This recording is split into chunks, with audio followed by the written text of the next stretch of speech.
Alright. So, doomsday. Apocalypse.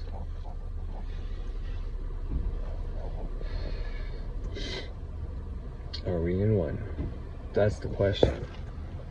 Are we in the apocalyptic times? Is shit gonna hit the fan?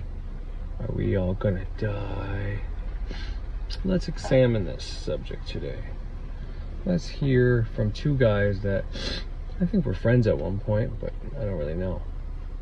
That may or may not be friends anymore. But let's hear how they term apocalypse, or how they explain the times that we're currently in and what may or may not happen. Shall we? Let's go. You know, out in the middle of nowhere, you know, ashrams, etc., etc. That's why these guys became seen as black magicians, because their power was unbelievable. So we have come into a time where human beings have come to a nexus point. We can no longer wait. The human race is on a timeline where if we do not evolve to the next level in this lifetime, then we are going to continue down a timeline which will take us into another dark ages. I mean, I don't even need to start telling you all the things that's going on in the world. There's never been a time when people have been more disconnected and more confused. Never in the history, for instance, in the United States, has there ever been a time when people didn't know what the outcome of an election was, when people didn't know what the truth was on that level. There's never been anything like it. And that's the universe saying, hey, it's time to wake up. First person on this planet. Like, I'm not even exaggerating when I say that. He could. I would love to put him into an intellectual arm wrestling match with Elon Musk. I bet Timothy could take him down. And I love Elon Musk. So, anyways, check this out, because this is Timothy looking at the subject of the 9 gatekeepers and the swirling of the energies of the current age we're in. This is the age of the Antichrist. We are in the middle of the apocalypse. This is an apocalypse that's moving fast enough that we can stand back and go, holy shit, but it's moving slow enough that we're all still just comfortable enough to not panic. Good, panicking doesn't help anything. We're going to be just fine as we move through this. This apocalypse is going to be a revelation. What people do with those revelations of what reality is and who they actually are, that's up to them. I hope it's not anything terrible. I hope that we all get through this in one piece. So you'll get a chance to read that if you want to do it, and I guess I'll see you guys when you have the final. But in the meantime, well, think about it. You know, I think we have more opportunity now at this point in history to make things good than we could have possibly imagined 50 years ago. And it's necessary, you know. There's lots of things that are falling apart. And people get cynical about that, and that's the wrong attitude. It's like you have no idea how much power you might have at your disposal if you used it properly. And I think we could set things right if we decided that it was worth doing.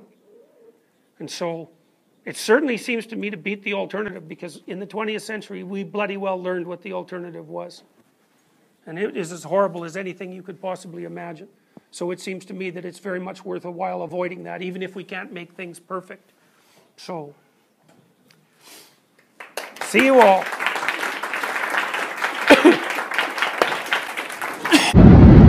Alright, oh shit, the window, motherfucker. I gotta learn to not talk too much in the first little bit, because for some reason using iMovie to edit my shit always cuts out the sound a little bit at the beginning, you know? Fucking haven't found a way to fucking fix that yet either.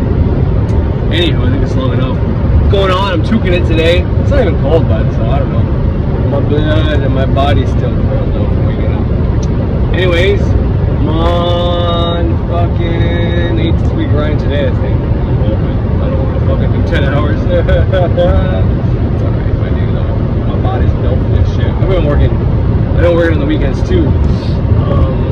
Recently developed a fucking, not really a second job or a business, but definitely doing something that can potentially turn into a seasonal business. And 3 weeks. So it's on the weekends, right? Because I work all week. Which, yeah, it's going pretty good. You know, since it's my own job, I decided to pay myself at least $30 an hour, depending on the circumstances. If it's something that's harder or higher, whatever the case is, then I up that. And if it's really fast, it's not gonna take long at all. Well, then whatever. I might look at it. But yeah, so more proof of financial currency coming to me in all these different ways. I mean, I told you guys about the $70 from my mom earlier in this video. I mean, it was last video. I can't remember now. Was this video or last video? It was last video. Well, the very next day, which is, sorry, that was on Thursday, and then yesterday was Sunday. But on Saturday, I got the opportunity.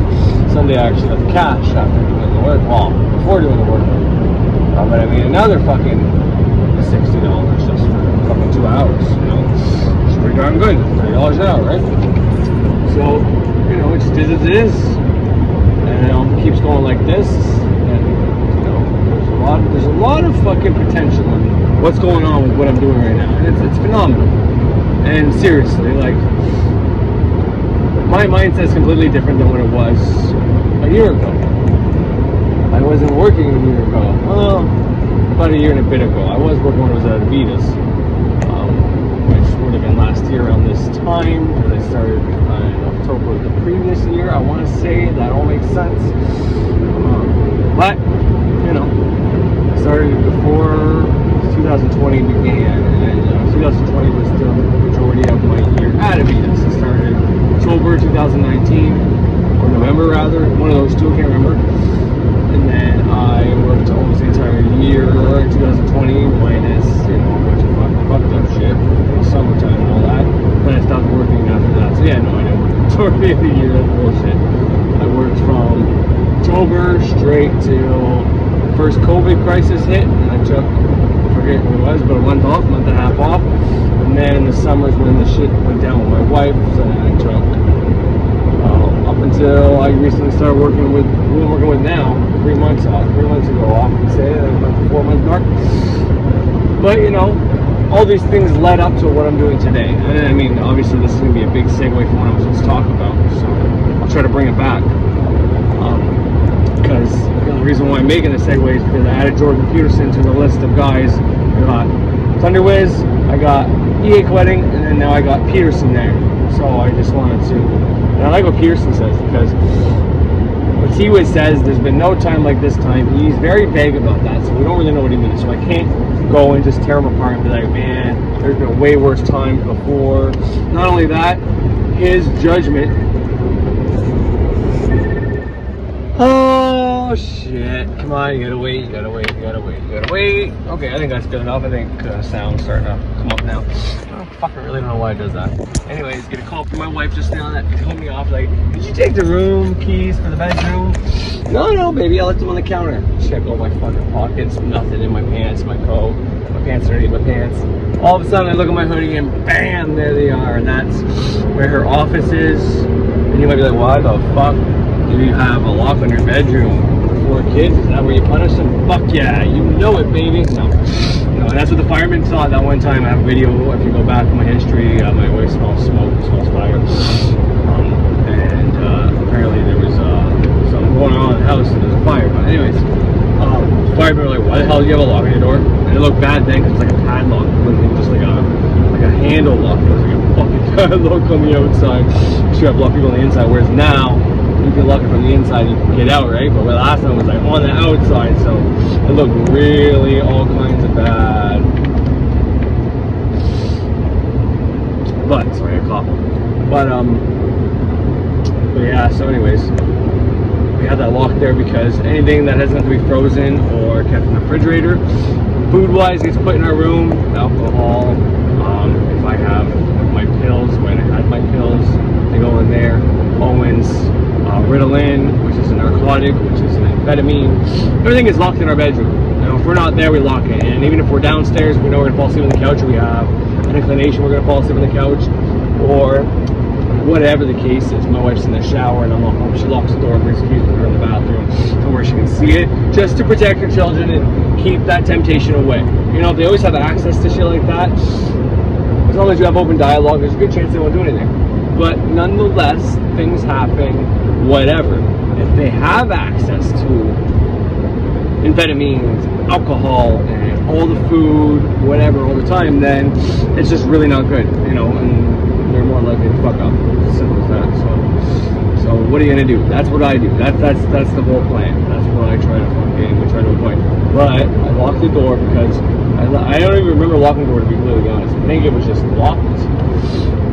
And as a result of it being locked, fuck, all the OPPs are coming out now. Son of a bitch. They're on the other side of the road, but still they have that 360-degree radar gun on their cars, which are putting the cars down there. You know, like those things you drive by that tell you your speed, and you slow down, kid area, or whatever the case is. Well, they have that on their car, meaning they pick up every car that comes by. So, I mean, if you know there's a cop around you and you're speeding, you need to use transport or another car or sway so that thing can't lock on you. But even then, that thing is pretty intelligent. They can lock on you if it's got nothing else in its way. If there's another car close by, then it's going to have to fucking bounce back, right? Especially if you guys are like the same distance. Anyway, this doesn't matter. Why do I know all this? Well, I was a criminal for quite a while, and we studied the cops. We went to the criminal precinct, and we looked at all their fucking good cars, their undercover cars. We found out the time of their time change for 7 a.m., which is the same as the OPP, by the way, which is why they're all driving to and from. I think it's Long Sioux right now because it's 7:35 on my clock. But anyways, keys in the bedroom.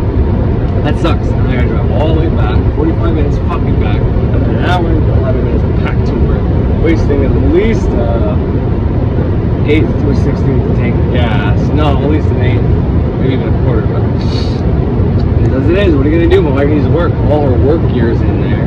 She needs time to set up her systems. Not gonna get much of that now. Like, that was a big fuck up on my part. It's an accident. It's still a fuck up nonetheless. Just because something's an accident doesn't mean you're free from the blame that comes along with it. You know what I mean? Like, I should have been smarter. I should have checked my pockets. I should have been logged. I should have. Doesn't matter. But anyways, where the fuck was I before all this shit? Oh yeah. Okay. So I put Jordan Peterson on here to also add his 2 cents into the world going in whatever direction and how we have power and how we can help fix that, which is absolutely true. I mean, if you go through Jordan Peterson's older series stuff, he, in a manner of speaking, if you listen correctly, you will hear him say, which I played recently, that we have to act like God, that we can take the potential that is being and manifest what we want.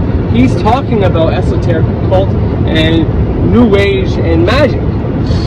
But he does it in a responsible manner that doesn't just build you up to the point where you can shoot rainbows and lightning bolts out of your fucking fingers or your eyeballs and you can do whatever the fuck you want. What you think about, you bring about is absolutely correct, but it's not just like if I think about money, money's gonna pop in. That's not the formula whatsoever.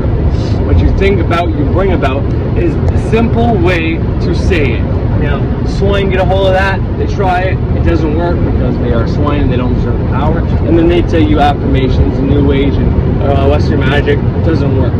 But when someone who has been enlightened, sorry, maybe not enlightened, but someone who's been studying this for a while, who can take one sentence like that and extract the actual meaning, like as above, so below, like any other hermetic principles, really, what you think about, you bring about.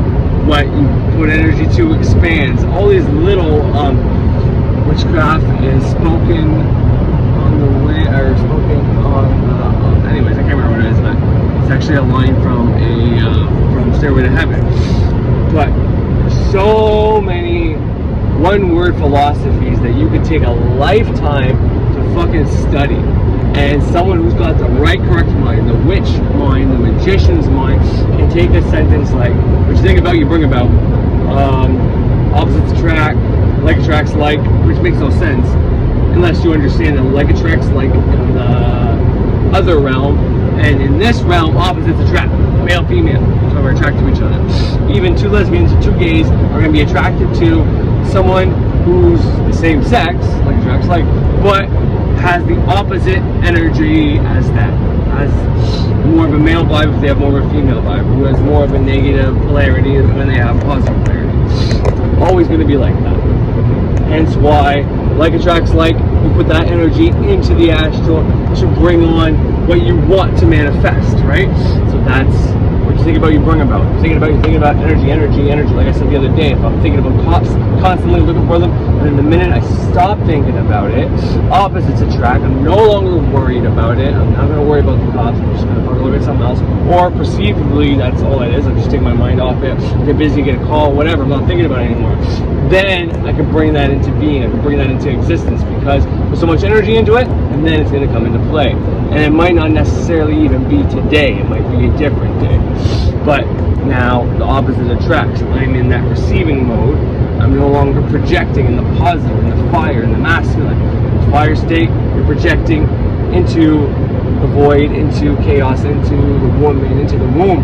You are projecting your will, your thoughts, your whatever into that. You're creating something. You're putting energy into that astral realm. Then you let go of that thought. You have absolute fucking certainty that's going to manifest. And then now you're just driving, relaxing, so music. You're in this neutral or receiving state, and all of a sudden, boom, the manifestation comes. It tries to manifest first internally, and then it does it externally. If it can't manifest internally. So how is the manifestation of cops, or money, or whatever going to manifest internally? You know, if you say it, sound like I'm so grateful for wealth, then yeah, that shit's going to manifest internally as wealth is health. Wealth can be kids. It depends on who and what definitions of wealth are more popular. And if you just vague ass about it and don't say financial currency, prosperity, or wealth, or as in monetary, promissory notes, or credit, or whatever, then it's going to come as, you know, whatever more people are using wealth as. Whether that's health or children or whatever the case is. But anyways. So yeah, that's one way that if you say, oh, well, fucking ask for wealth, and you're not going to know if you have good health or not unless you go to the doctor frequently and you are unhealthy. All of a sudden you start getting healthy, well then it's like, wow, okay, well I didn't get money, but I got my wealth, and you know, time is worth more than money, so therefore by getting healing, you're getting more time. Therefore, it really is wealth. Health, if you're getting healing, that's wealth. Because time is worth more than money. Don't ever forget. If you get lost in the pursuit of money, and you're not enjoying your life, and you're sacrificing your time for all this money, which you have to a certain degree, but you got to find that balance, right? You know what I mean? I'm not one to talk. I'm working 5 days a week, but this week we didn't work 10 hours every day and get that extra overtime. So as a result, I did some work on the weekend. And I have another thing scheduled for next Saturday. And I did stuff last weekend and during the week. So, you know, it just makes sense if I'm not working the same hours anymore to make up the difference somewhere else. Because I have a specific lifestyle that I have to maintain, and I'm used to working these hours, so it's not going above and beyond or hurting me. But nonetheless, it is as it is. I forget where I was going with that because I'm trying to think of something. But I don't want anybody to overwork themselves in the pursuit of money and fuck up their health and their real wealth, right? But anyways, all that has to say is that if you're just saying wealth, put wealth on a water bottle, it's a good way to get healing and health and whatever else, because time is worth way more than money. It's the best way to think about why wealth would be healing rather than, and even children. And people can say children make you older, but I don't know. I got 4 children, and I'm one of the oldest guys on my crew, but I also look like one of the youngest guys on the crew. Not always there. There's some 23-year-olds that always look younger than me. But there's 30-year-olds and 27-year-olds that everybody says I look younger than. One of my bosses, Matt, he's 27 years old. He turned 28, or just turned 28. Wilson as well, turned 28. And most of the guys, and I love those 2 guys, so this is not a diss to them whatsoever. They're fucking awesome, both of them in their own little way. But I look younger than both of them. Walker's a little different. He's a really good looking guy. Depends on the day. I think sometimes I look younger than him. I think sometimes he looks younger than me. But you know, but he's 30, so I'm still competing with a 30-year-old in that. retrospect, which is pretty damn good for a 34-year-old with 4 kids, and he's a 30-year-old with no kids. He's had a hard life too, though, so, you know, no disrespect to him whatsoever. I think he's a great guy as well. He's got his own whatever, and we don't have issues. I work with him just fine now. It's just, you know, some people you don't get along great with, some people you gotta watch what you say around, and you gotta be a certain way to get along, considering they're your boss. So, but anyways, I've already found the remedy for that, and most of you put 2 and 2 together know kind of what I'm talking about. Anyways, so all this is to say, I fucked up. I left my keys in my pocket, so my wife can't start working until I get there with the fucking keys. And yeah, I'm gonna have to figure out if my clinic and my shit is all sorted out too. I'm gonna have to finish this video for y'all that I really want to do. But anyways, I'm hoping that I can be a little earlier for work than I told Booker. But I can't, you know. Just as it is, but anyways, so all this is to say that I added Peterson to this, and I'm gonna have to talk about something in a little bit, but this is a big fucking sidetrack into my video that I wasn't supposed to go into. It's more about my life. I mean, I'm giving you some magic, so that's alright. It's always good when you get the magic, and I give you the repetition of why these things work, and the procedure and the theory, because the more you listen to my channel, if you haven't started it yet, or if you are started doing some of these processes, well, the more I say it with absolute faith, because I know the truth, the more it's going to work for you, the easier it's going to work for you. So, you know what's funny? All day yesterday, I was trying to find a good enough excuse to call in just to be able to sleep in. I was fucking butt-ass tired from working yesterday. And I was like, I should tell them I'm not going to be there till 10. This way I can sleep until like 8:30 at least. But I ended up going to bed early, so I didn't go through with that. But you know, I thought about it so much, and look what happens.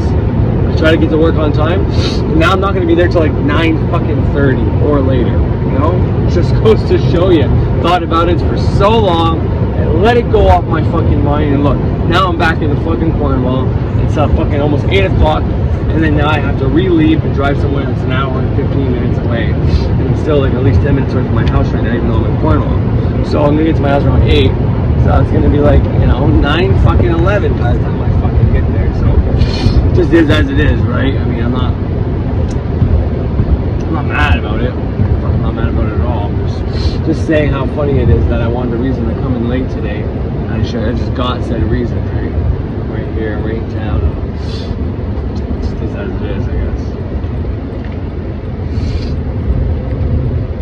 But I am on fucking butt. Well, sorry guys, I didn't mean to do that. I don't know why. I mean, that's just like light language or speaking in tongues or whichever one you want. No, I'm just kidding. I don't. Although I do speak in tongues, and it's pretty cool. And people give it all these weird meanings that doesn't have to be. You can tell someone's faking shit. I start talking about speaking in tongues in some weird, fucking complicated way, when it's really not complicated at all. And I try to make it something other than what it is, and because they don't know what it is, but they want to pretend like they know what it is. So they say all this weird shit, and you can tell they're lying up the hop just by doing that. But anyways, alright, so I'm gonna put some. Give me a second here. I'm at Walmart right now. Why would you be wondering? I don't care if I am. Anyways, I was gonna put Ralph Smart video where he talks about the apocalypse, and you know, in his defense, he says it means the lifting of the veil and that we've already won. It doesn't mean the end of times and all that, but nonetheless, you know, it just all these people talking about apocalypse and Antichrist, and we are in the apocalypse, and you know, Stephen T was saying we're at the crossroads of whatever. Once again, I had a suggestion or a comment. It's a comment, but to not be specific and not play the comment about this video and what he's talking about, that timeline thing. So that's why I'm doing this video. Kind of weird why people always want me to comment or give an opinion on Thunder Wizard stuff, but whatever. I mean, I don't mind. It's not, I'm not going to be dissing him per se or anything like that. I'm going to use what he said and what we're talking about to shit, they're here. To discuss apocalypse, end of times. What the fuck? Should you be worried? Is that happening? Why Texas is frozen, and this mass shit, and this fucking COVID shit, and I mean, there's many things going on in the world, but my last video, let me say it like this. Actually, first, before I get into that, I'm a big fan of EA koetting, by the way. I really like EA koetting. He appeals to my darker side, and you know, we all have a dark side within us, and we shouldn't ever try to just bury it or not use it or not express it. And I think EA koetting does a really good job of taking dark magic, you know, because like Thunder Wizard's talking about black magician, and he's trying to teach you black magic and all that shit. But he's calling himself this black magician, and in a manner of speaking, like, not doing it, he's not coming out right and saying, hey, I'm a black magician, I'm teaching you black magic. He's telling you that the things he does was considered black magic. I was actually in that little clip that I played, that these people are considered black magicians and all that. So he's trying to say he's doing a type of black magic that no one knows about, or whatever the case is. Whereas EA koetting, you know, whether he embraces that term, and he'll say he's the best black magician of our time. You know, it is as it is. Maybe he's right, maybe he's not. Probably one of the most popular ones, definitely, by far. But, you know, most people would assume he's a black magician and that he would have that title. So, whereas, you know, Thunder Wizard's trying to say he is, even though he's a wizard, he's, you know, I don't know if I've watched enough of his past videos, but he doesn't really call himself a magician ever until recently, as far as I could tell. Maybe I just missed all the videos where he's used that term. I could be wrong. Anyways, but yeah, I just want to get that out there, that by playing both these guys, I am not insulting either one of them. And like I said, I really, really like EA koetting, and I've watched many of his videos, and I've extracted many lessons of his stuff. He's one of those guys that I forget a lot to talk about, who's helped me. Maybe that's, I wouldn't say on purpose or done because I'm worried what people will think, because I really don't give a fuck what people think, to be honest. I try not to anyways. I mean, obviously to a certain degree, everybody cares, right? You don't want to say too much if you think you're going to lose subscribers. To a certain degree, everybody has that in them. But I know I've talked about EA koetting quite a few times. Some of the girl I used to work with. Anyways, good looking girls that, you know, on Facebook's my way, they never do anything, just, you know, it's like, wow, there she is. All the guys always talked about her, you know what I mean, like, constantly. So, I mean, she's pretty, but, you know. But, nonetheless, did she know everybody was talking about her? Well, she probably had an inclination that people talked about her quite a bit. But, you know, the more people talk about you, whether it's EA koetting, like I'm talking about, people, I'm assuming he's a dark magician. So if he embraces that title as a dark magician, he can embrace the power that comes along with that. Whereas if T Wizard is saying he's a black magician, but no one thinks of him as that, well, he's still going to have power, because we all have our own power within us, right? But if you want power from other people, you kind of have to go with what they think you are, and then you embrace that, and then you can use that power to your benefit.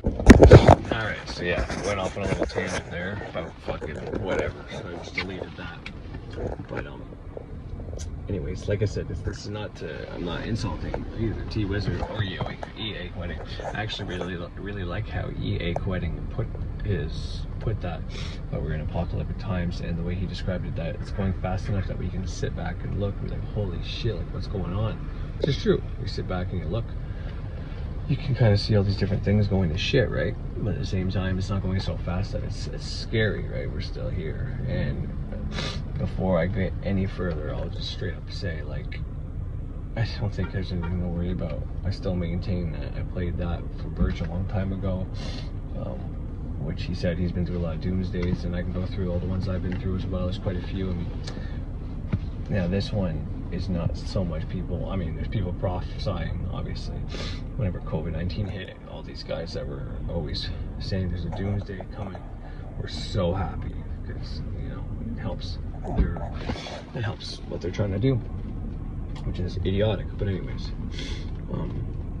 but yeah, there's nothing to worry about. Now, if you're the type of person who's thinking it, actively looking at stuff and waiting for it to happen, well, then your doomsday may come, absolutely. But the world ending, hell no, not gonna happen, not on my fucking watch. Let's just state that first and foremost. Now, when there was doomsdays, back when I was a kid, in high school, internet was just starting. More people had to watch the news to be informed. But other than that, it wasn't as fast. Now we can know what happens as it happens. If someone's got a phone in the vicinity, they can record it, they can stream it live, and we can see what's happening from across the world. So, as much as everything seems like it's getting worse right now, a lot of it, the majority of it, I would say a big percentage of it. Now, there are a lot of things happening at once, absolutely, but the way the news has worked and always has worked, whether you want to talk about the truth in journalism and how journalism used to be legit at one point, which it was. The way it's always worked was the better stories get better ratings. Therefore, every news station will be playing the top stories. So it's not like we got, say, I had whatever it was, Coach Co or fucking Bell fucking TV as a kid, right? Cable. Well, let's say I had 100 channels. At the 5 o'clock news, let's say there's 50 channels playing news. Well, all those 50 stations weren't giving you different shit happening all around the world. Like, okay, this news station is going to focus on this part of the world, and this part of the world, and this part of the world. No. They all focused on the big stories. And then they would give you some local bullshit. So, even though there might have been a lot of things happening, I kind of said this in my last video when I said, like, I knew about a few times where Florida got snow. But if something like this happened when I was a kid, I wouldn't have known about it unless the news thought it was a good enough story to play it. And something like that probably would have. So that's why I can assume that it probably didn't. Anything that's kind of conspiratorial, fear-based, the news is going to play because you get better ratings. People want to know that. Happy shit, as much as it's nice to see, no one wants to watch that. So I watch shows with plots that heroes have to overcome obstacles and flirt with death and all that. That's what we're drawn to. It's just human nature. But point is, now we have channels on YouTube and different platforms that cover different places all over the world. If you want it, you can fucking find it. We have that option now. So, and we have it at the touch of our fingers, and we can have it instantly. You can be watching, God forbid it ever happen again, but if the Twin Towers were coming and someone saw a plane going towards the towers, I'm not saying it's real or not real, I'm not even saying that, assuming that a plane actually hit that tower. Well, if someone saw a plane coming near the tower in that vicinity, they could fucking hit record on their phone and stream it live, far enough away, close enough, whatever the case is. So we can know it's going to happen before it happens, whereas back then, we couldn't. It wasn't like that.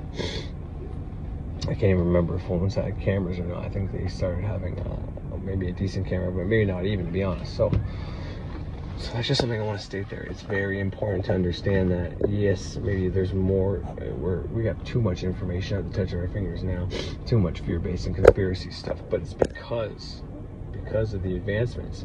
And there could have been just as much going on back then, and we just didn't know it. All right, so I got to continue on what I was just talking about. Oh, let's do that. Casket. The cars that drive around the caskets, the fuck are they called? The hearse just drove by me, so condolences and my respect to lost family, loved one. Anyways, alright, I think I passed that short bit that gets silented or muted or whatever the case is.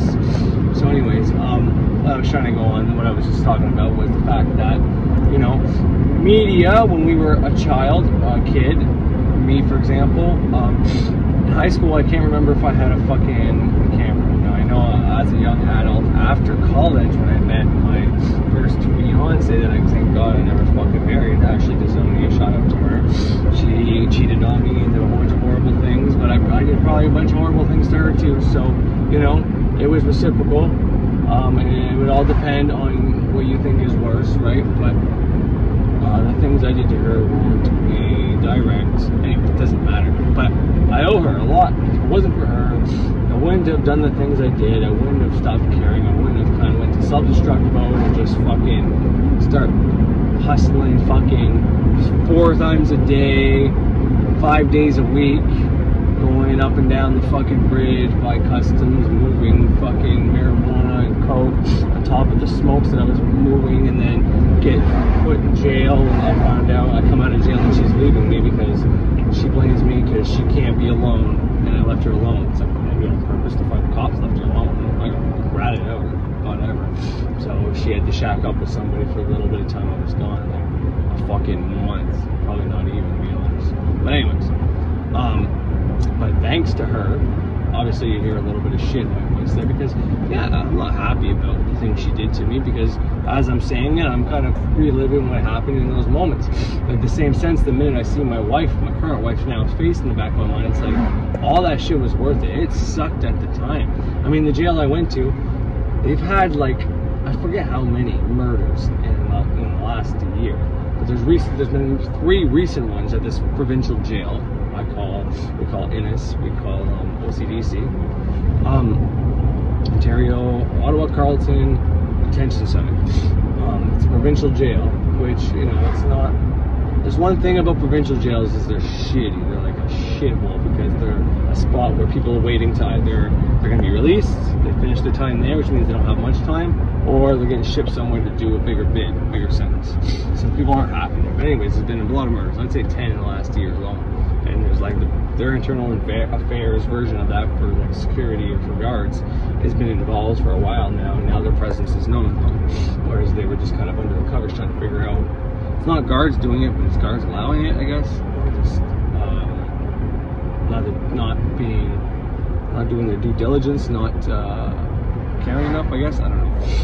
You know, those guys have a hard job too, though. Imagine going somewhere where, you know, you gotta work and everybody's not happy to be there. You are basically in charge of other human beings' lives, and you have to keep in the back of your mind that these guys are capable of almost anything, and, you know, not all of them, but a small percentage of them would fucking test you, and if you're not on your guard, they'll fucking do something to you. Very small percentage, not the majority, definitely not. I know people think all the criminals in jail try to fucking get out and beat up the fucking guard if they want to, but that's not the case at all. But there is a small percentage that fucking absolutely would, that are in there because they have criminal mind is all they have, all I've ever known. They tried to conform me, but it made of stone.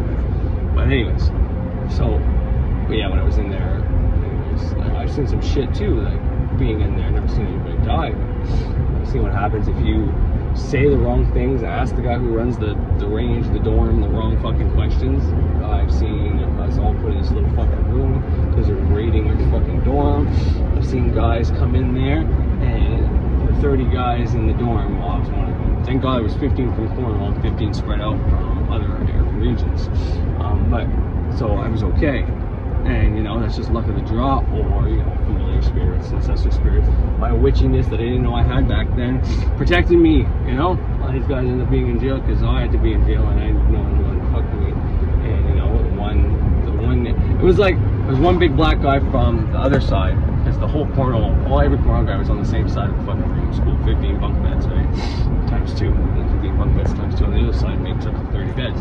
So the whole 15 were on the one side, all Cornwall guys. But everybody was cool. Everybody was cool. Now, the second time I went in, not so much, man. I was snoring and farting in my sleep because I wasn't prepared to go to jail that day. It just so happened, thank God I got released the next fucking day. But the guy in my bottom bunk was kicking the bed, stop fucking snoring, stop fucking farting, and everybody's yelling, we're gonna fucking kill you, blah, blah, blah. We wait till tomorrow, and then I got fucking released nice and early, thank God for that, so. But you know what I mean? But anyway, all that's to say is that, you know, as soon as I see my wife's face, and I was with my wife during that second time, she's like, man, you look like hell, you were in there for not even 24 hours. One day we went to court, I was like dressed up and all that, and she's like, just the next day of you getting out, she's like, the way you looked was so brutal. You know, I had a little more facial hair because, like, from one day to the next, like, I shaved for court. You know, I grow facial hair pretty fast, but she's just like, you just look brutal. Like, yeah, man, people don't understand, but that shit takes a toll on you. You know, especially if you're just in and out like that. That's why weekends, like, I've done weekends, and weekends are brutal on you. Because everything changes. So you go from the real world or this world, whatever it is, you know, you're in society as a good person, to this place that's kind of like in between the worlds, you know, Pisces jail. Fucking, it's in between the worlds. A bunch of people, a bunch of thought forms, a bunch of bad thought forms, and the guards, the prisoners in there circling them. All these thoughts, and you're trapped, you're caged, cannot get out. So if we're going on the weekends, I'm free man to, so I'm not a free man. Like, it's just a big fucking alteration in your mind. You know what I mean?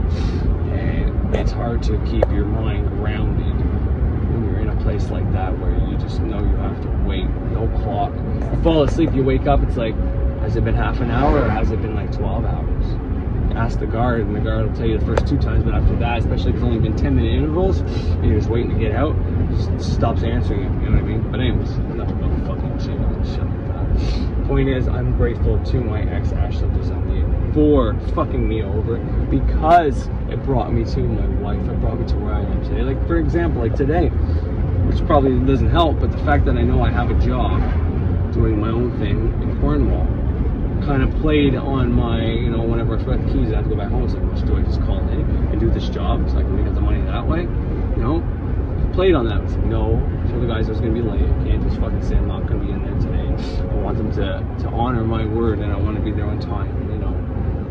Worst case, maybe I take the Friday off and I do it a bit earlier, so there's no, anyways, but, you know, everything is going so much better in my life right now. My wife, me, you know, it's just insane how great everything's going. You know, which, once again, just like I say, if your life's going to shit, if you don't make it worse by your thoughts and anxiety and making bad decisions when things are going bad, if you just know that things are going to change, it's just a matter of time until they change, well, once again, that comes into my mind when everything's going so well. So the goal is to not treat this like super fucking amazing how everything's going. Like, oh my god, this is fucking awesome. Even though everything's going pretty good, I still have to ground myself and keep balance in the fact that, okay, what are the shitty things going on right now? Because when it comes to these laws, in my opinion, a lot of it comes down to your perspective. Because change is the only constant. Change is good or bad depending on you. It goes from one extreme to the next extreme. But it all depends on you. This is the reason for being depolarized, for having your mind in the middle, for not being for or against a lot of different things, for not being happy or sad all the time, from bouncing from extremes, because it really sucks when you go from the happy extreme to the shitty extreme. And when you're in the shitty extreme, you can keep making it worse, and you can change that polarity from, okay, well, this is endurable, but it's not ideal, to, okay, well, this is really bad. And then your good becomes that fairly ideal stage, and your bad becomes really horrible. So by having things really good right now, I can make my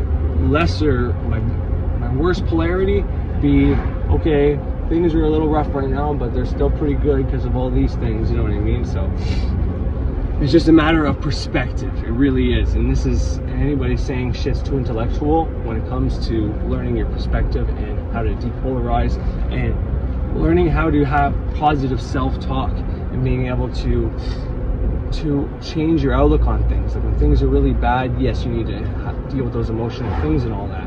But in the same sense, sometimes it's a good exercise to be like, you know what? There are kids that were just born with cancer. There's parents that have to deal with that.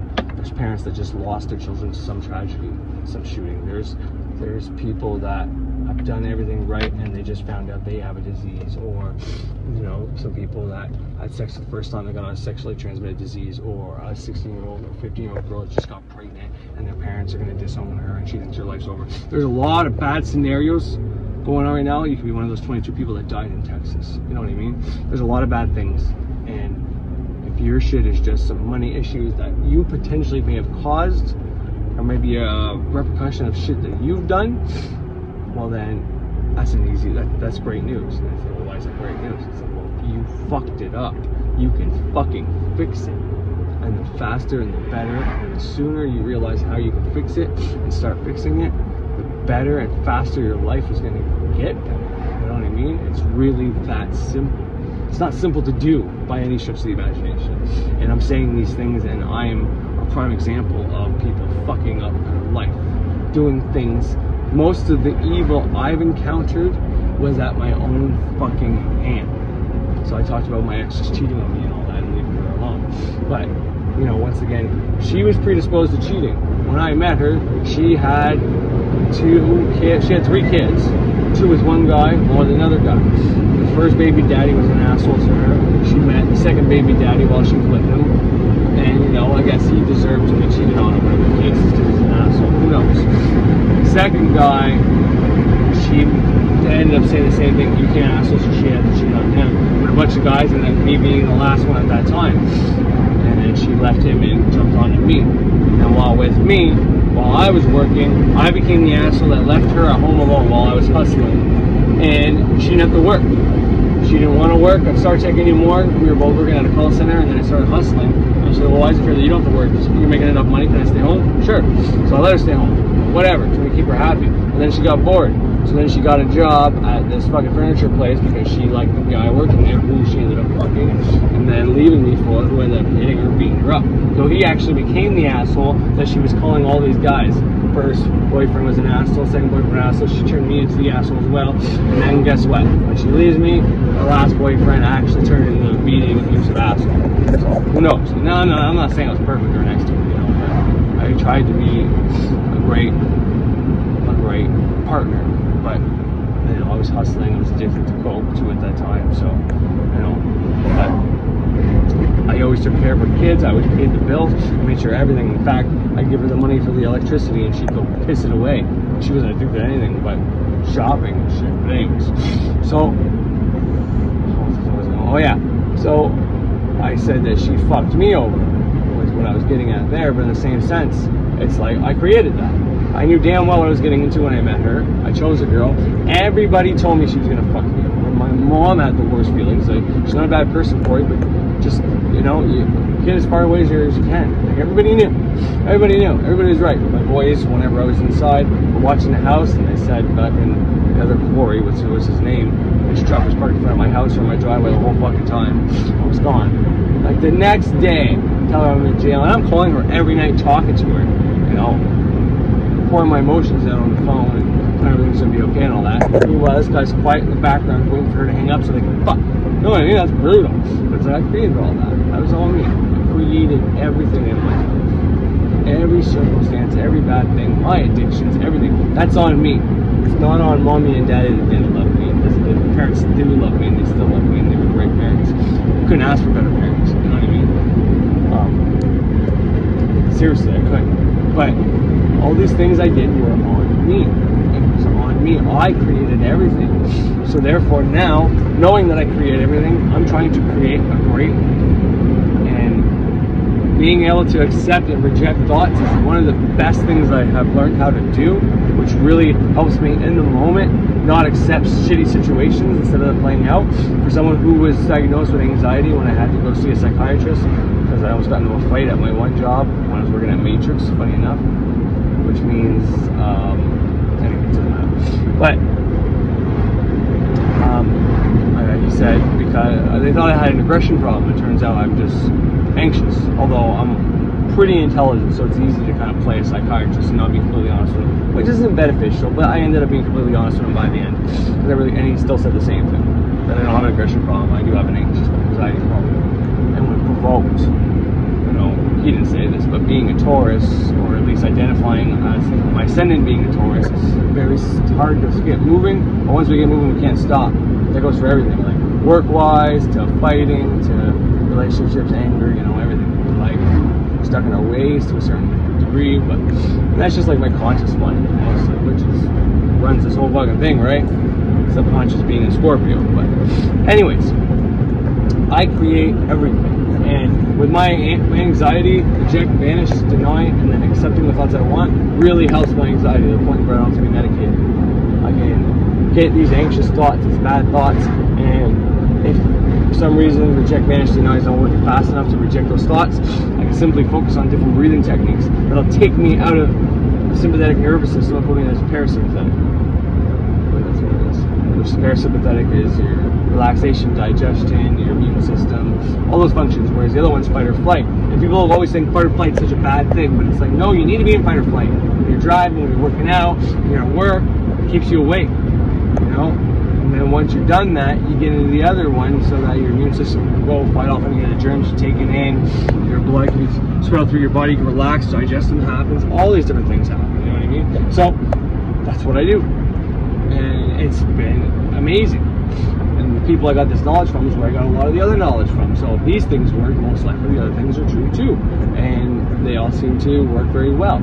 But anyways, I don't know why I got into that, but all that's to say is that I create my reality. So if you are fucking up right now and you can realize it's your fault, even if you can't believe completely that it's your fault, maybe you have some underlying... Hold on. Alright, sorry about that. I had to make sure I didn't pass my turn. Yeah, because I gotta be getting to work, but I'm only like 25 minutes away, which is actually a little bit earlier than I said I'd be there, so it's perfect. But anyways, so if you are fucking up right now, and whether or not you believe it's your fault or not, if you can just simply try to look at it from a perspective like, how could I have created this circumstance? What are the steps that are going to happen? Like, this is why a lot of people have trouble with karma. And once again, most of you know my position on karma, that it's not really a real thing. Cause and effect is a real thing. And depending on your perspective of what your good and bad beliefs are, if you believe in karma, well, you know, you're going to get good circumstances if you do good, you're going to do bad circumstances if you get bad. And if you're doing a balance of each, whatever. The reason why people can't believe in cause and effect is because they don't see the results of the actions right away. It takes time for the shit to happen. For example, you do some bad shit to some bad people. Well, let's think of terms of energy, electricity. You have left them with the negative charge, which negative I'm using as negativity, not actually like negative ions. But you've left them with a negative charge. Now that negative charge is eventually going to come back to you, depending on how long it takes them to release it. And they might pass it on to a bunch of other people. So every time they pass it on to another person, it's still not with you yet. And you might affect more people. And then all these people are getting affected by other people. But eventually, once all those people release that negative charge, it goes back to the person that created it, that initially made it, that sent it, which is you. So think about it this way. You're starting your transformation. The reason why the neophyte is 6 months to a year is because all the bad karma that you've decided that by your scale of bad that you've done to people, you're not conscious of it really. I mean, some of it you're conscious of and you know, and you ask for forgiveness, which is another good reason, is if you say you're sorry, then you kind of alleviate that negative charge from that person instead of them having to do it, right? Which means it's better for you karma-wise, because you're still going to get bad karma for it, but not quite as much. Whereas you keep affecting more people, then that's going to return to you so much more powerful. Now they're affecting people negatively, right? Anyways, point is, 6 to 8 months, because you're going through this phase, and this is why you do the lesser banishing ritual, the pentagram, which banishes the negative energy. So you're still going to get the effects of your negative karma. I'm not saying that because you're doing these practices it just won't happen. It will, but this is why you work. You be in a balance. You're trying to get depolarized so that when all these bad things come to you, and you're no longer making bad things, so you're stopping the cycle of bad karma. All right, that's the point. Anyways, that's supposed to be the plan. But you're stopping the cycle of bad karma. You're getting rid of your negative thought forms by doing this lesser banishing ritual of the pentagram, and you're giving it time for all those things to come back to you, which is the reason why people don't believe in karma, like I said, because they don't see the direct results. 6 months to a year, depending on all that shit. By then, that's all returned to you. You no longer have any negative karma, and you can start doing positive, or neutral, or you can start performing your magic, your intentions, and you know, if they have the repercussions, then they go on through. But anyways, you can start manifesting shit, and without having karma come and bite you in the ass about it. If you do a good deed and a bad deed, but then you're gonna fucking rearrange. If you start this process, you're gonna come to the same conclusions that I have, and you'll probably do it even smarter than me, especially if you're younger. But I'm not saying if you're older you're not. I mean, that's not true at all. You start looking at the stuff I'm looking at, you'll probably figure out more stuff than me. You know what I mean? It's just the way it works. That's why we pass on knowledge, to get more minds involved, so those minds can figure out things that we didn't think of. And then when they analyze it, it comes back to me, then I can reanalyze their analysis. But I wouldn't have been able to get their analysis unless I initially give them my first one to get my reanalysis. You know what I mean? This is why we share information. Because you just think one person's got all the answers, and no, he's not changing his ways, and he knows everything. It's just stupid. But anyways, that's a bit how karma works and why people know they have that karma. But yeah, you start manifesting from this neutral place where, you know, nothing bad is going to happen to you, and you're just sending out good. And that's why we do that.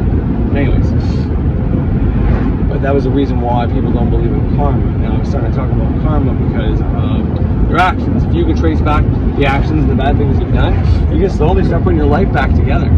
And it's a hell of a better thing to focus on than to focus on when and why the world's going to end. A lot of people want the world to end because they are in such a big hole, or they don't know what's going to happen, or maybe they took some CERB money or the government's money when they shouldn't have, and they're worried about it. They just think it'd be better if everything just ended, or it's a crazy world. It's like, no. First of all, don't ever bank on that, because that's going to make you do stupid things, and then what happens if you're still standing here? It's one thing if half the world is in half and we're about to fall off. Oh yeah, we'll do all the stupid shit you want, okay?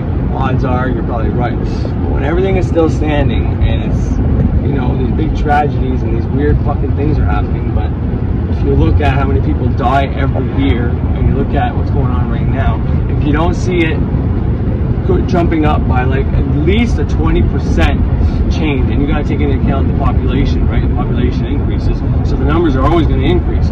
But if it's a big, at least over 20 or 25%, at least a quarter, let's say, I'd say, then, because at different times of the year, things happen, especially in wintertime, there's more deaths than in summertime.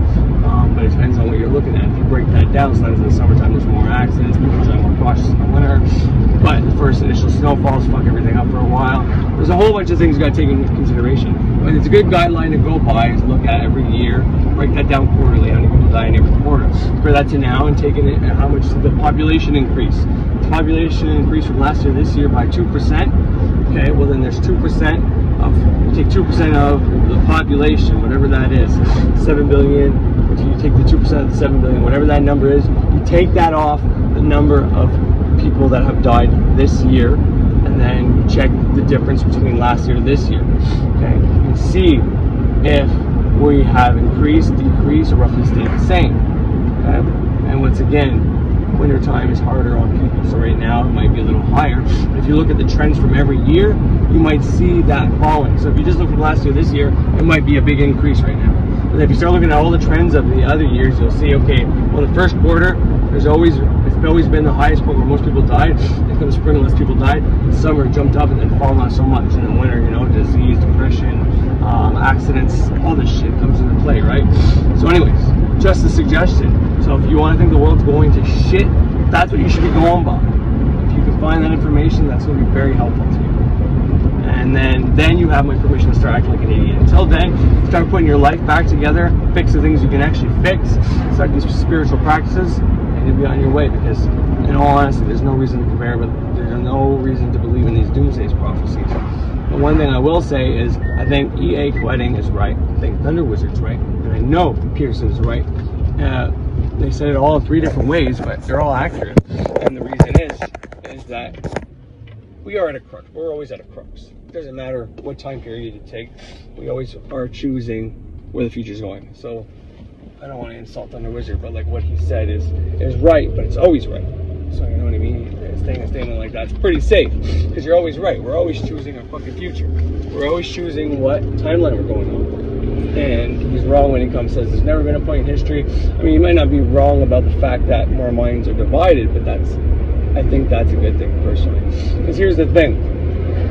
More minds were watching the TV back when journalism was good, let's say, not that long ago. But he's also admitted that journalism has been fucked by those Koch brothers into fucking people's minds. And so he wants to say that no one believes in the mainstream media anymore, which they should. Yet at the same time, he's also saying that the Koch brothers have fucked with the mainstream media for the last, I forget how many years, he says. So he wants you to watch the mainstream media and believe what they say, or at least use critical thinking to it. But for the most part, you can't trust it either, because the Koch brothers have already altered with it, fucked with it. So once again, you got to use your discernment. The best thing to do is just turn the fucking TV off and concentrate on your local, what you can do locally, regionally, and then maybe province or state, and then country. First, start with yourself. There's no point in worrying about the fucking mainstream media and any of that garbage, to be honest. And here's the thing. People have been following mainstream media. The problem is, mainstream media, up until Biden got in office, it was Trump, which they're hurting, by the way. Since Biden came in office, most media outlets or whatever have reduced, I forget the number, I think like 20 or 25%, ratings reduction due to not having Trump there. Because it doesn't matter if they were for or against Trump. Trump always gave them something to talk about, and they would spin their twist on it.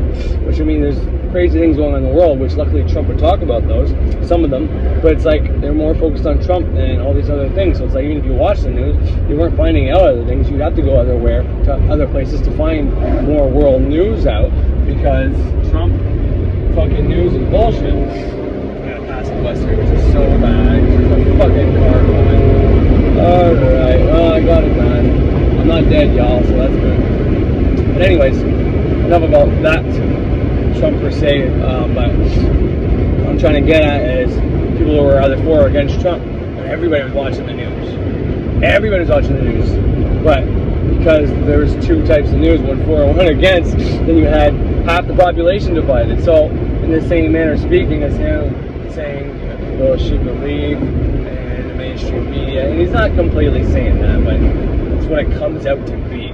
But anyways, it's like people were, but they just were believing in the one that they believed in, and there was two different opposing views of what was going on and what the truth was, and that was part of the fucking problem.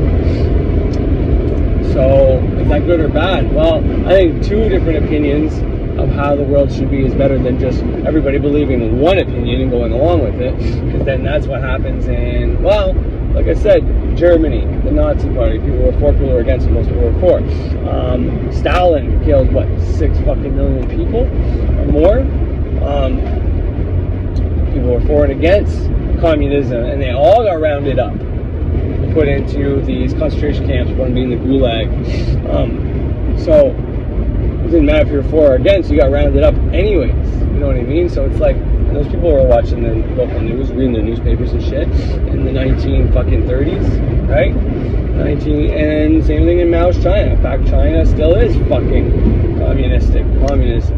Still ruled by communism right now. So it's like, should we follow the mainstream media? I don't know. They might lead you astray right now. The mainstream media, some of them like Trump, some of them didn't like Trump, but now they're fucking hurting. And they need some fucking puppet out there for get people to watch again. And it's like, anything they put out there is just going to be trying to get fucking views. It's not going to be helpful to humanity. None of this shit's helpful to humanity. So, Thunder Wizard says, we've never been at a time where people have never known who to vote for and what truth is. It's not their fucking fault. People are watching the news, and yet there's one news anchor saying one thing, one news anchor saying another thing, yet they're talking about the same person, same office, same president, same story, but one has this spin, one has this spin. And it's like, well, how come they can't just report on it and let us take our own fucking spin? Shouldn't that be what happens? Why do we have to have their fucking opinions? And he knows this, Thunder Wizard, and he said this and all that, how it used to be versus what it is now. And he's even said that there should be some accountability on these people, which Russell Brand also said in this latest, or not latest video, but the one I played that day. And, you know, I respect what Thunder Wizard said about that, and I really enjoy when he talks about older conspiracies and things that were around when he was a kid, as long as he's being honest and truthful, because he exaggerates a lot from time to time. Just tell. I can't prove it, but I can tell. But anyways, I think some of those things he's being completely honest about. But it's like, people that remember what happened when they were a kid, that are from generations previous to mine and other generations, they don't talk about that shit. There's no way for us to know, unless we literally comb back through the papers. No one's getting as media. So you gotta be careful with what they're pushing, right? But all that's to say is, the division in the States is because of the fucking mainstream media. So how could be watching the mainstream media and taking their word for anything fucking help us out at all? And I mean, he's not saying to do that, but he's saying in no time in history have there been so many people confused and not knowing what the votes and all that. And it's like, okay, but the reason why people prior to this knew this shit is because they worked all day, and the little bit of media they had, whether it was the paper, whether it was the radio, whether it was the TV, they were on board with what, they took their word for what things were said, they made up their own minds, you know what I mean? But they only had their few sources of media to get their information, and there was only so many topics, because you weren't getting this big array of topics from all these different platforms and other places. So you can only have a couple opinions on a couple things, and you know, versus now, people actually still watching the media, but there's two opposing fucking things. Whereas like 40% of the states like Trump, I guess, and 60% didn't. And there's all those people that didn't vote that also have an opinion, but it's probably most likely one or the other, right? So it's like to say that people aren't all in unison on anything. It's like, oh, it's not supposed to be like that. That's why we vote, because people can't agree. That's why we go with the majority and all that shit, because people don't agree. People have different, people want basically the same thing except for some sociopaths, psychopaths, whatever else, but they have different views on how to get there. Hence why we have different parties. One party is focused more on working hard, get what you want, whatever. One focuses on people that can't work, and to make sure that, you know, nothing is, not everything is all driven by capitalism and money and monetary gain. You know what I mean? Those are those two parties. There's many parties, but those are the two main ones. And rightfully so. They should have this communication. So the fact that the United States is split in two for Democrat versus the Republican isn't a bad thing, except for the fact that they want to kill each other. If the Republicans didn't want to kill the Democrats and the Democrats didn't want to kill the Republicans, then it wouldn't fucking matter. Who cares? They can both have their views and talk about it and, you know, find the happy median to be on the same page, and we can both, because everybody's different. So everybody has something to offer and bring to the table. So everybody's views can help us out and bring us to where we gotta be. But if these people are put against each other instead of working with each other, saying, okay, we have different views, but let's use our different views to come to a common goal. And this way we can embrace more of what the people want, since, you know, we are against each other, but our main goal is to help society as a whole and keep our infrastructure and keep everything working great with the least amount of taxes and oppression and people feeling like they're being fucked. You know, and that's a great thing, except for the fact that they've been pinned up against each other, rather than, and that's due to, you know, the fact that politicians turned the whole fucking system into a big fucking joke. But following the mainstream media and everybody having one fucking mind, all being either Democrat or Republican, is silly. If, you know, the person thinks they're right, and everybody should have their opinion and their opinion only, because, well, why can't they see my opinion? I'm obviously right. It's like, well, from your perspective, but everybody's got a different perspective. And anybody can't realize that everybody has a different perspective and a different reality, and they can't see past their own belief systems, and, you know, they think they're ultimately always fucking right, and they don't understand why no one else believes them. That's someone who's not very mature, to say the least. You know what I mean? But anyways, that's enough about that shit. Like I said, I'm not here to insult the Thunderwoods whatsoever. There's a lot of things in there that are accurate, but you know what I mean? Like I said, it's always accurate that we're always on a timeline. And I can make the argument that things were way worse in the 20th century, where people were dying by the fucking millions. You know, that was a bad time. Whether you're looking at the fucking Russia, the fucking concentration camps were, or you're looking at China, or you're looking at the straight up Nazis. You know, World War II was in fucking 39 to 47 or something like that, 39 to 44, 45, depending on where you look.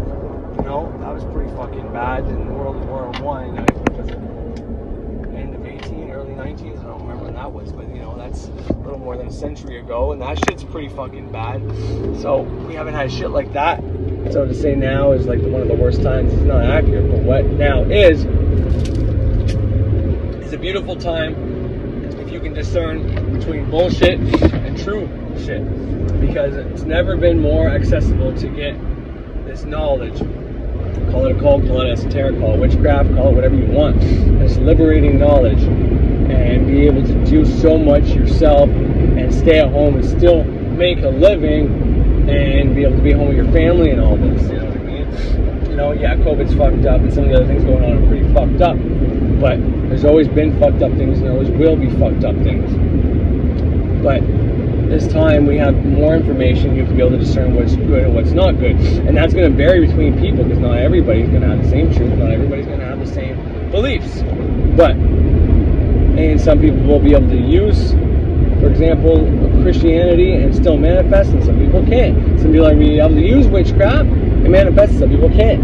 It all depends. Some people are going to be able to use shamanism, some people can't. It all depends on them and their makeup and how much they program themselves to use it. But we are, as E.A. Koetting said, we are in this, he calls it the Antichrist, but call it the Age of Aquarius, call it whatever the fuck you want. We are in this time where manifestation and the information of being able to use our minds with our will and our emotions to perform magic, or even just use fucking sexual fucking energy to make magic, has never been more available to the masses. And there's so many people doing it and changing their lives, and you know, it's incredible. So we're in one of the best times ever. Now people sometimes want to use what's going on, the fear, to scare you into using their system, which, you know, isn't cool, but nonetheless, it just is what it is. And you have to discern what is right. But when it comes to the doomsday scenario, we're not going to die unless that's what you focus on. If you focus on the doomsdays and whatever else, then yeah, it's inevitable. We're going to perish. You're going to perish. We're all going to fucking perish. Well, not all, but definitely within your reality will perish. But if you focus on the things you can fix in your life, you will see everything start to get better within your life. I have never been more certain about anything in my life.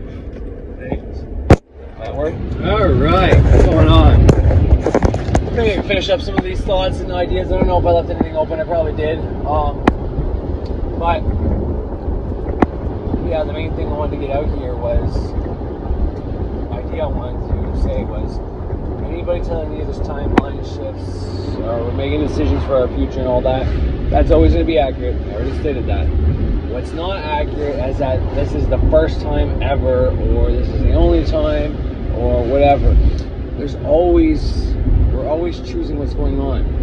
Like the Wizard said, it has to be done in this lifetime. Well, whose lifetime? My daughter, who's 4, my buddy who just had a kid who's not even a year old yet, me that's 34, or him that's turning 70. Which lifetime are you talking about? Everybody's got a different lifetime. Everybody's born at different times. It's not like there's always just one generation going and the next generation takes over. There's multiple generations. There's so many people born every different year that those are all different generations. So in this lifetime, that's him trying to rush you to buy his product so you can transform. He's not wrong. We should be evolving, but we've been evolving for a fucking millennia. We've been evolving since we've been on this earth, and this is part of our evolution. We can't evolve too fast, and right now we're speeding up.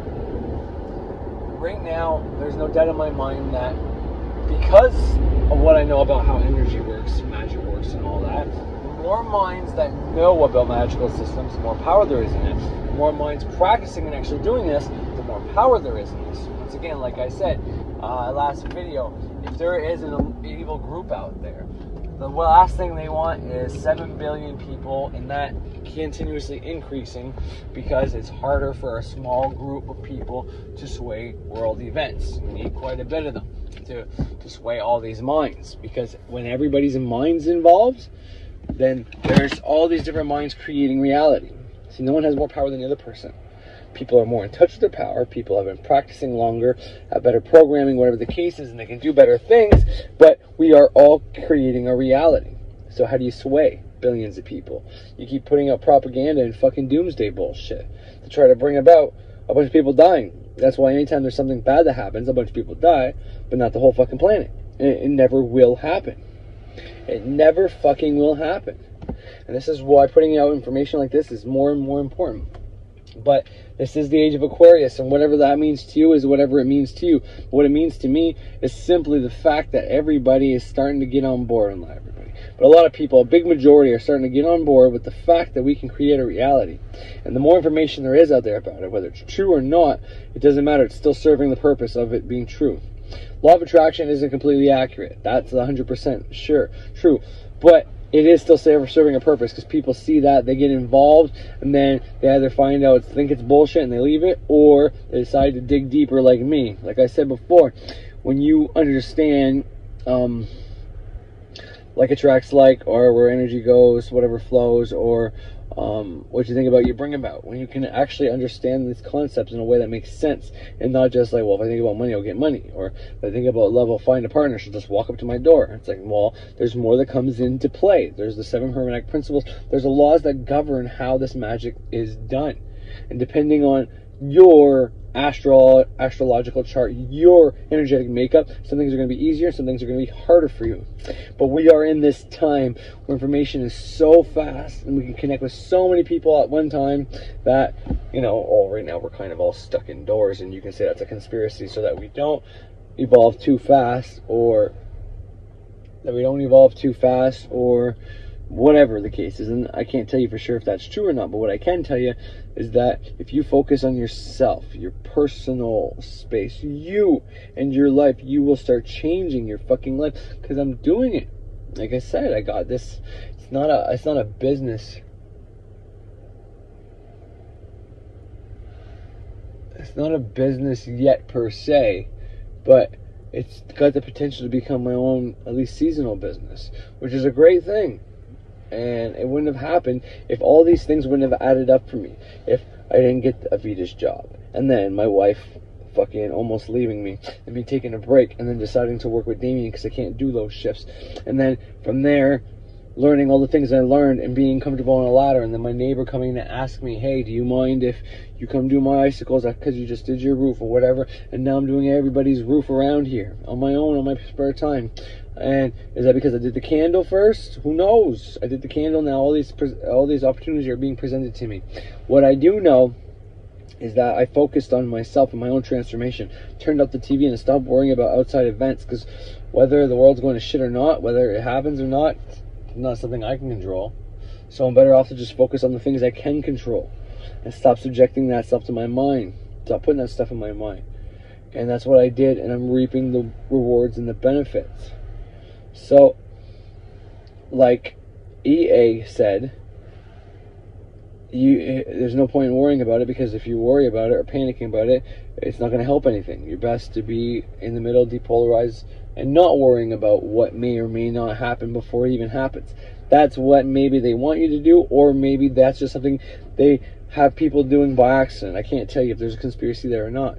But what I do know is that when everybody starts believing in the mainstream media, things go to shit. Because everybody was watching the mainstream media when Trump was in office. Everybody was watching the mainstream media when COVID was here. And look what's happened. Before that, when no one believed in the fake news, we didn't have some of the things we had. And I know that might be a stretch, and I can't tell you if that's true or not. But, you know, there's, I forget the type of philosophy. No, it was Carl Jung that said, if you can't figure out what someone's actions or what someone's motives are, look at the result of their actions, and from there you can infer the motive. Meaning, if someone's being a dick to everybody, well, and making everybody sad, their motive might be to make everybody fucking sad, because that's the result of their actions. They can say, well, I'm just trying to do it for this. Yeah, well, talk doesn't mean much. Actions prove more louder than words. You know what I mean? And, you know, there's people that promote action above everything else. Everything starts at the level of thought. You got to remember that. And intellectually conceiving and thinking about things is not a bad thing. It's actually a very good thing. The reason being is because if you want to, you need to change your mindset as well. I can do all the actions in the world, but if you don't change how you think and how you perceive things, it's not going to matter. Like I said earlier, if you are having a hard time, what's a really good thing you can fucking do? A really good thing you can fucking do is think about people that have it worse than you. You can think about the poor people that have it worse than you if you're having a hard time. And then it makes your life not so bad. And that's simply just tweaking your mindset. And then it'll make you be more grateful for what you fucking do have. And that's a very important exercise. It will help you tremendously to do an exercise like that. And these small exercises are very important. But focusing, anyways, I think this is running pretty long already. So I'm going to go over the whole video and see if I need to close up any thoughts. But the point is, if you are thinking doomsdays are coming, or it's an apocalypse, but it's the lifting of the veil, then that's okay. The lifting of the veil is okay. But there's nothing to fucking worry about. There really isn't. The one thing there is to worry about is your own personal life. Taking control of your own personal life is the only thing you should be worried about. I'm telling you right now, starting a magical system like the one I'm doing, or any other one that's been proven to work, or whatever the case is, not just mine, anyone that you jive with, you should start. You should not delay and start today. Whether that's T-Wiz, that's EA koetting, that's Freighter Xavier, that's Birch, that's whatever it is, whoever it is, start it. Start the work. You will not regret it. Because I said it probably a year ago. If you start doing magic now, you're going to get to this place in 6 months. And they're going to get even further in a year from now. And you'll be somewhat of a mid-level expert on this stuff for everybody new coming into the game. But if you keep waiting and you just keep taking information but not actually putting anything into practice, well, then that's all you have is more information. And eventually it gets redundant. And you have to start looking at crazier things to get your fix. Because, okay, these things blew you away when you learned them and they made sense in your head, but then you never practiced them. So now you're just looking for the next thing that might be faster or better or easier. And it's like, just start. And this shit will blow your mind way more than looking at aliens or reptilians or satanic fucking Illuminati types or whatever it might be you're looking at. So anyways. And I think there's something said about healing, that you can do all these special healing exercises and still get sick by Thunder Wizard. And I just want to say that's total bullshit. Don't listen to that fucking guy. He doesn't know what the fuck he's talking about. I'm telling you right now, I know I can't smoke forever. I know that's bad for me. But like I said, my carbon monoxide levels are smaller, we're lower. And I'm willing to take a test and prove it one of these days to show everybody I'm not fucking lying. But I'm willing to put my breathing techniques, my microcosmic orbit, my grounding, my meditations, my different breathing exercises. I'm willing to put all that on the line. All my detoxes, all the ways I get toxins out of my body, all the way I think, the reject, banish, denying of those bad thoughts saying I'm going to be unhealthy and accepting the ones that are going to be healthy. I'm willing to put all that on the line to prove that you can trick yourself, use your mind, whatever, use magic to keep yourself healthy. Now, you still have to have balance within things. Like, I'm a smoker, yes, but I've been working out and I jog on that treadmill for, let's say, 25 minutes. Another 25 minutes, I run for at least 15, not straight, 3-minute intervals, 5 3-minute intervals, and the rest of the time is just me stopping in between those intervals. And I do that no problem, even though I'm a strong enough smoker. And most people think, well, most people can't do that, you shouldn't do that, or, most people say, or if they think that's impressive, they say, well, you know how far you'd be able to do even better if you weren't a smoker. It's like, no, because if I wasn't a smoker, I'd probably be eating more. I'd weigh more. It'd be hard for me to run that fast. There's always something to be replaced with something. I'm not saying this is great, but there are other things I could be doing that could be more detrimental than this. And this keeps my eating at bay. And this is not an excuse to smoke, because I know I need to stop smoking. But the point is, you can do Reiki, you can do these different practices and get healthy. And don't let anybody ever tell you that even because you're doing all these healthy things and you have the proof that you're healthy, that really you still might be unhealthy. It's like, that makes no sense whatsoever. It's the stupidest thing I ever heard. When it comes to being emotions trapped in your body, that's absolutely accurate. Absolutely accurate that emotions trapped in the body can cause things. But you need to work on those. You can get those out. You can, just moving your body helps get the emotions out. This is why people run when they're stressed, they exercise and all that. You can have a lot of fucking shit going on at home. If you move your body, you work all that tension out. Yes, granted, when you go back home, you're in that environment again, so it gets built back up, but then you keep releasing it. If you're not doing any of that, then yeah, you're in trouble. But simple exercise and moving your body, expression is the opposite of depression. If you move your body, you move that shit out of you. And it doesn't have to be esoteric or anything. It could be simple exercise. But anyways, I think that's enough for today. I hope you enjoyed. Don't worry about no doomsdays, no stupid prophecies. We're all going to be fine. But if you focus on your life, you're going to be better than fine. You're going to be a fucking rock star. You'll be the magician of the year, baby. And I want you all to be magicians of the year, or witches of the year. I want you all to excel, and I want you all to do fucking amazing, because you all deserve it.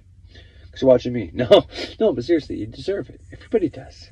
We all deserve a great fucking life. We've been through a lot of shit.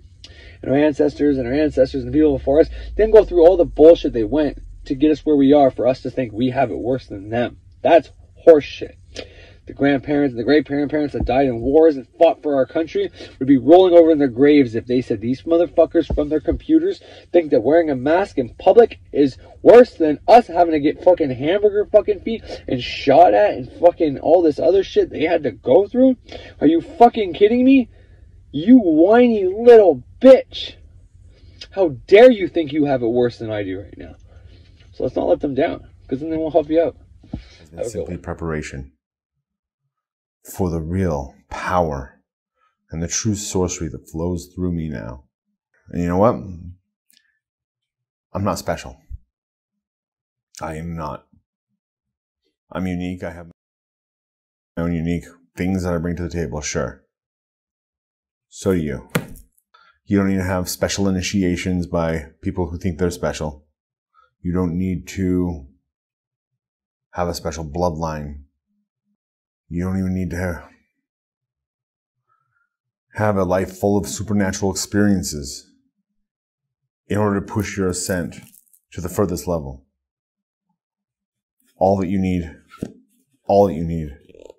is...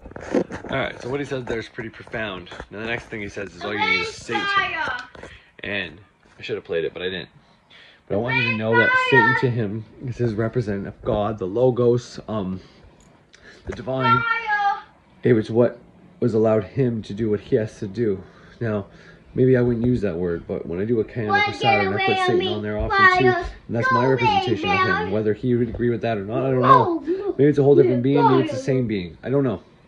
But what I do know is what he just said there is not much different than what Peterson is going to say right now. And it's the end of the video. I'm only going to leave you with another small minute clip here of Peterson talking about us being the Logos embodied in flesh. And, you know, the median and the path that EA took was the one that was right for him. And you're going to take what's right for you. I take what's right for me. And there's no reason for any of us to have to fight about what the right paths are for each other, as long as we're trying to help each other out. Anyways, I hope you enjoyed the episode. Have a great psychotherapy. About psychoanalytic psychotherapy was that it could be replaced by a sufficient moral effort. So, okay, so what happens is that once God makes man and woman, so what that means in some sense is that once the Logos is embodied in something that's flesh, a place for that to be has to be established. And so you might say, well, this is an archetypal story, so the question is, well, what is the archetypal nature of humanity, the essential nature? And the story says the essential nature of humanity is that we're Logos clothed in flesh. And I think that that's in accordance with people's own subjective experience. I believe that's how we experience the world, because we see ourselves and perceive ourselves as conscious beings who are capable of transforming potential into reality, and that we're clothed, embodied in something that's mortal and corruptible. And that's partly the opportunity of existence, and partly its peril and burden. And then the question, and this is actually the question that's posed in the story of Adam and Eve, is what then can be done about that? What are the consequences of that, and what can be done about it? And I think that the biblical writings, taken as a comprehensive unit, are the attempt, or one of the prime attempts of mankind to sort out that question and answer it over a period of thousands and thousands and thousands of years. So the first idea is that we're made in the image of God, and that what God is the thing that extracted order from chaos at the beginning of time, and that we partake in that and embody that as we move through life, and that we can choose how to turn potential into actuality, and that we actually choose what kind of reality the potential will be turned into. I think that part of the reason that many cultures have the idea of heaven and hell as well as the idea of the underworld is that the archetypal potential poles for the transformation of potentiality are heaven and hell. If things went as badly as they possibly could, we could turn being itself to something that closely enough resembles hell, so there's no reason to assume that there's any distinction whatsoever. And I think we've had a good taste of that. We had a very good taste of that in the 20th century. And on the opposite pole is whatever we could do if we made things as good as they could possibly be. Now, I think in order to make things as good as they possibly can be, you have to abandon your fear and your resentment. And there's lots of reasons why people can't do that. And some of the primary reasons have to do with the fact of the nature of our being itself, which is that we're conscious co-creators of reality, but we're enveloped in a corruptible envelope, and that's painful and frightening, and in some sense of sufficient mystery to undermine our faith in the entire process. I mean, and that happens to people all the time, especially when they get sick or when things really go badly for them. They wonder, you know, what's the point? Or I was talking to one of my clients the other day about Ivan in the Brothers Karamazov, and I don't know if you've read the Brothers Karamazov, but you definitely should. It's an amazing book. In that book, there's a novice, a monastery novice named Alosha, and he has an older brother named Ivan. And Alosha isn't very verbal, but he's a very good person. And he's trying his best to be divine, I suppose, to be devout and to become a monk. But his older brother, who's extraordinarily intelligent and charismatic, is a rationalist right to the core. And he likes to torment Alosha with all the reasons why believing in some kind of divine reality is weak, naive, and ill-advised. And basically, he continually tells him stories about horrible things that happen in the world, and attempts to force Alosha to justify how, if being is good, those things could possibly occur. And so one of the stories he tells Alosha, which is a story that Dostoevsky got from the newspapers of the time, was that it's a story about a little girl whose parents locked her in an outhouse overnight when it was like freezing outside, and she screamed and cried the entire night because she was locked out there and eventually froze to death. And that became quite a scandal in Russia at that time. And Ivan's basic comment to Alosha was that, as far as he was concerned, the entire course of being up to this point in time wasn't worth that girl's suffering that night, and that there was no way that that could be justified by man nor beast, and fall under the rubric of the assumption that being was good, and that whatever created it was also good. And so Ivan is very good at laying out stories like that. And Alosha has a very difficult time dealing with it. And I think Dostoevsky had his finger on exactly the problem. It's like if life has some sort of transcendent meaning, then why is it pervaded by suffering and evil? That's basically the question that people have been asking since the beginning of time. My impression of that, my feeling about that, is that it's a work in progress, so to speak, and that things might be as good as they can be because no one has figured out how to make them any better than they are. Now, I mean, that flies in the face of ideas of, the classical ideas of God, or that God's omniscient and omnipresent, and I always forget the other one. Yes, right. So the classic attributes of God is that he has all the power there is. And then, of course, the question is if that's the case, then why are things such a mess? And there's been various attempts to address that in the history of metaphysical and philosophical thought. And one is that they vary in degrees of complexity. But one is that, the world is set up such that human beings have to find their own way, that we have a role to play in this in some sense, although God could fix it if he wished. The other is that there was something went wrong near the beginning of time when people became, or at least the beginning of human time, when people became self-conscious, and that it's never been rectified. And the other is, and this is how it appears to me, is that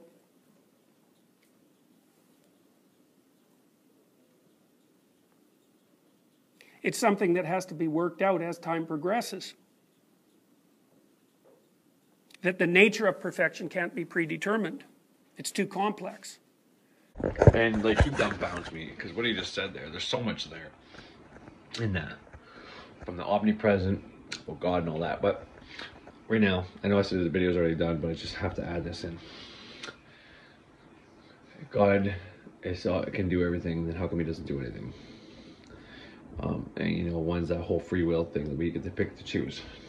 But if God is within all of us, and things get worse, get better, get worse, get better, why is that? Well, how do we fix it? Well, if God wants to, he can fix it, right? What have I been saying?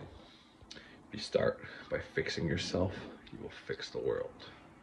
So if you want to know why God hasn't fixed the world yet, it's because you haven't chose to fucking start fixing your fucking life. That's my take on it. Because we are all God. If we start fixing our own lives, we fix the fucking world. It just takes someone to start. I started. Are you gonna start with me? Come on, let's fucking do it. Let's fix it. What else we got to do? Fuck. Sit here and piss and moan, pretend the world's gonna end, and tell people bad timelines are coming. Let's pick the right one by picking my product. Back off. Fix your own life. You know how to fix your life. If you don't, find someone that can help you. That's where those things can actually come in. He probably could help you. I'm not saying he can't. I'm just saying you have a pretty good idea how to fix your life. There's things that you do that you know aren't good, and you do them anyways. Well, maybe stop doing that. There's things that you lie about that you probably shouldn't lie about anymore, so you can stop doing that. You can clean your house whenever you should. If you clean your house once a week and it stays clean for most of the time, great.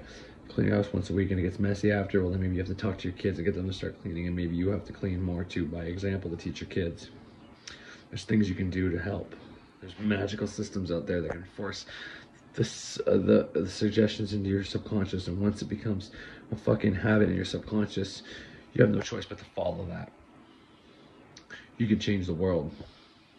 Every one of those things he said have meaning behind it. You know what I mean? Every single one. We evolve as we go, because every time we create a new timeline, let's say every time, boom, we went from the radio to the TV, we went from the TV to internet, we went from internet to phones and all this tech at the fingertips.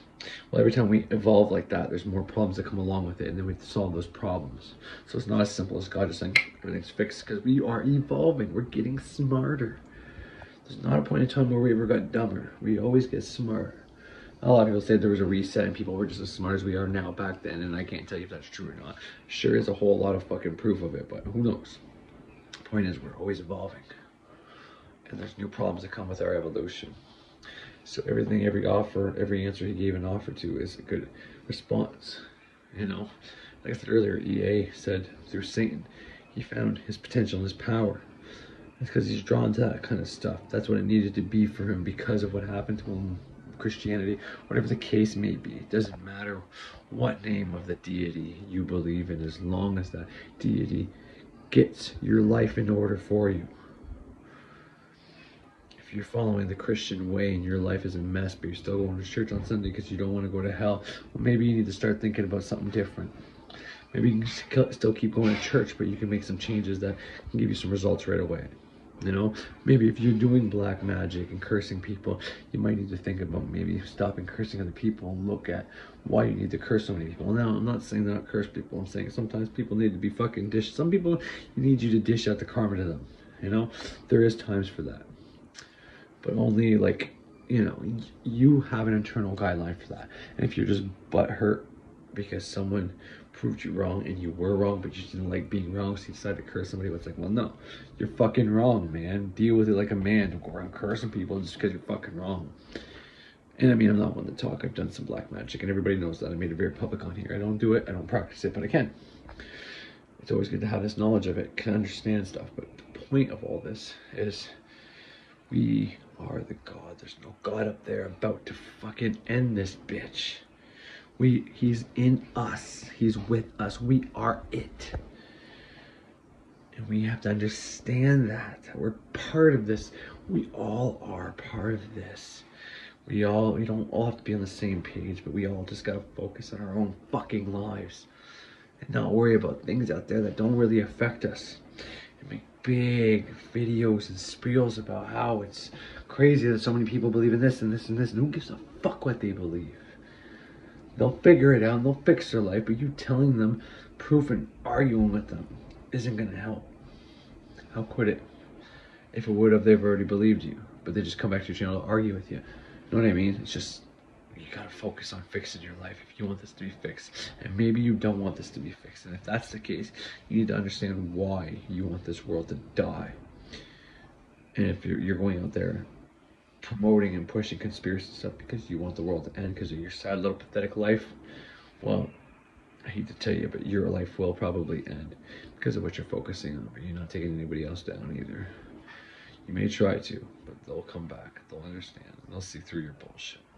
Anyways, this is really it this time. Have a great fucking day. So in some sense that that being itself is an attempt to compute the perfect final solution, but that no one knows what that is, and that you can't compute it without running it as a simulation. It's something like that, and that we participate in that. And I believe that every time people make a choice, that the choice that you make is between tilting the world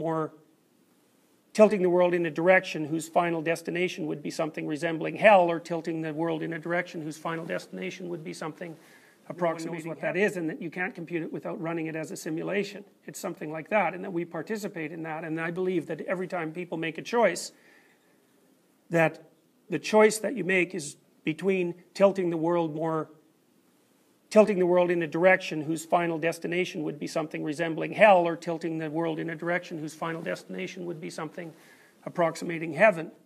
And that you're always making that decision. And that you actually know that you're making that decision, and that you make it consciously at that point in time. And that you're always making that decision.